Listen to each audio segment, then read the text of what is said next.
Another area where I think we could use a little honesty is in the area of drug use. Now, immediately everyone's thinking, oh, meth, cocaine, drugs. Well, how many have been to a drugstore recently, right? The downtown drug emporium, wall-to-wall drugs.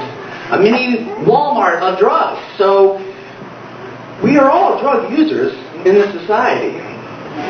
I know, everyone, I use medicine. Drugs are my medicine. Well, I have news. All drugs are medicines. That's what they are. They're medicines. Except that some medicines have been used in an unhealthy way, and therefore they become bad.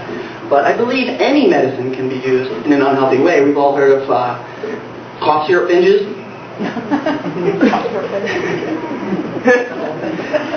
So no drug is inherently bad. It's the intent in which it's used. Which makes me a little also concerned about what we've made good drugs and what we've made bad drugs.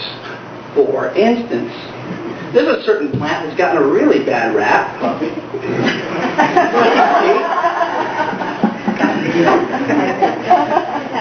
A certain cannabinoid that's commonly referred to as marijuana. Now, I don't know about any of you, but I personally know someone. They didn't smoke it, but they knew someone who met someone who smoked it. And his name was Bill. Bill Clinton. And although he may not have inhaled, the report was generally a pleasant experience. Relaxed his mind and body, enhanced his experience of senses, a general euphoria. Doesn't sound too bad to me. Well, it's a gateway drug. It leads to worse drugs. It's a gateway drug. Have you all heard the theory of the gateway drug? Let me run through the gateway drug theory for you. You raise your children their whole lives. Drugs are bad. Stay off drugs. Users are losers. Very good.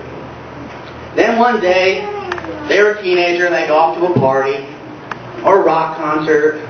And maybe they've had a couple beers. They've got some poor judgment. They try some of the marijuana.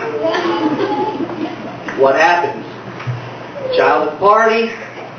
The teenager at the party, giggles all night with his friends, maybe at the end of the night, has the best sandwich of his life, followed by the best cheesecake of his life, followed by the best plate of french fries of his life, and probably 3 more of the best sandwiches in his life.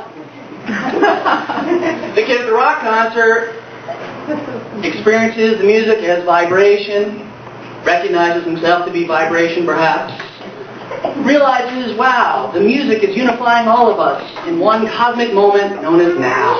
And then he goes home and has the best sandwich of his life, followed by the best premarital sex of his life.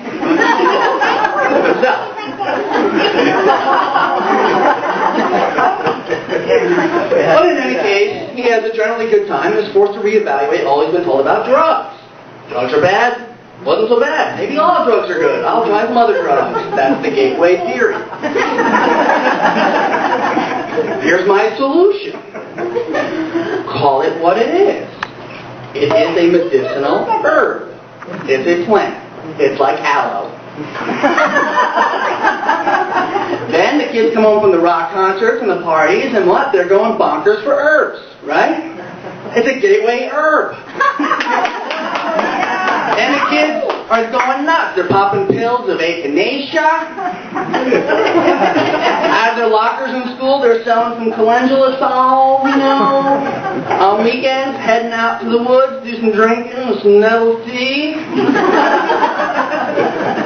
Kids are so healthy, they don't need that drug emporium, huh? Makes you wonder about why we got what rules we got. Who makes them? Which brings me to the next area of society that may need a little help in the honesty department. Perhaps there is no greater need for honesty than in our governing institutions. But I have to say, at this point, I think maybe they are being forthright with us. They're telling us everything. They're just telling us the exact opposite. They've gone so far from honesty, they're the complete polarity. So, as long as we can understand the reverse speech of it all, we can get a plain picture of what's happening, right? Well, we'd like to really relieve the middle class of the tax burden. Translation, we'd like to relieve the tax burden on the middle class. We will use military force to liberate Iraq. I think you're going to use military force to occupy Iraq. We're going to crack down on corporate crime. Let me guess. You're going to get down with some corporate crime.